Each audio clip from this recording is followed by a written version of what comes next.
ಅವನೊಬ್ಬ ಆರ್ ಅಶೋಕ್ ಮೊನ್ನೆ ಬೊಗಳೆ ಬಿಡ್ತಾ ಇದ್ದ. ಒಬ್ಬ ಮುಸಲ್ಮಾನ, ಇವನ ಅಪ್ಪ ಹೋರಾಟಗಾರ, ಒಬ್ಬ ಮುಸಲ್ಮಾನ ಅಂತ ಇವನ ಅಪ್ಪ ಅಂತ ಹೇಳುದು ನಾನು. ಷಂಡ ಅವನೊಬ್ಬ, ಯೋಗ್ಯತೆ ಇಲ್ಲದವ. ಆ ಮಗು ಸತ್ತಾಗ ಧರ್ಮಸ್ಥಳಕ್ಕೆ ಬಂದು ದುಡ್ಡು ತೆಕೊಂಡು ಹೋದವ, ಇವನು ಪ್ರಸಾದ ತೆಕೊಂಡು ಹೋದ ಪಾಪಿಷ್ಟ. ಈಗ ಆಪಾದನೆ ಮಾಡ್ತಾ ಇರೋನು ಯಾರೋ ಒಬ್ಬ ಮುಸ್ಲಿಮು. ಸೌಜನ್ಯಾಳ ಅತ್ಯಾಚಾರ ಕೊಲೆ ಆದಾಗ ಗೃಹ ಸಚಿವ ಆಗಿದ್ದು ಇದೇ ಆರ್ ಅಶೋಕ್ ಅವರು. ಮಾನ್ಯ ಅಶೋಕ್ ಅವರು ಗೃಹ ಸಚಿವರು ನೇರವಾದ ಕ್ರಮ ಕೈಗೊಂಡ್ರು.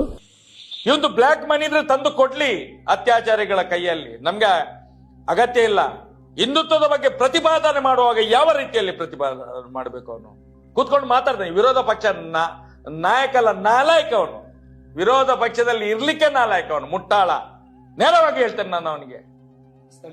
ಅರೆ, ನಿನ್ನ ಜಾತಿಯ ಮಗು ಸೌಜನ್ಯ ಗೌಡ, ನಿನ್ನ ಜಾತಿಯ ಮಗು, ಯೋಗ್ಯತೆ ಇಲ್ಲದವ, ನಾಚಿಕೆ ಕೆಟ್ಟವ, ಮಾನ ಕೆಟ್ಟವ. 10-20 ಬಾಡಿ ಸಿಕ್ಕಿದೆ, ಮಗುವಿನ ಬಾಡಿ ತೆಗಿಲಿಕ್ಕೆ ಬರ್ತೇನೆ ಅಂತ ಹೇಳಿ ಇಲ್ಲಿಯ ಬಿಜೆಪಿ ನಾಯಕರು ಬರ್ತಾರೆ, ನಮ್ಮ ನಾಯಕರು ಬರ್ತಾರೆ, ನ್ಯಾಯ ಕೊಡುತ್ತೆ ಅಂತ ಹೇಳಿ ಧರ್ಮಸ್ಥಳಕ್ಕೆ ಬಂದು ಪ್ರಸಾದ ತಕೊಂಡು ಹೋದ ಈ ಯಡಿಯೂರಪ್ಪ ಇರ್ಬೋದು.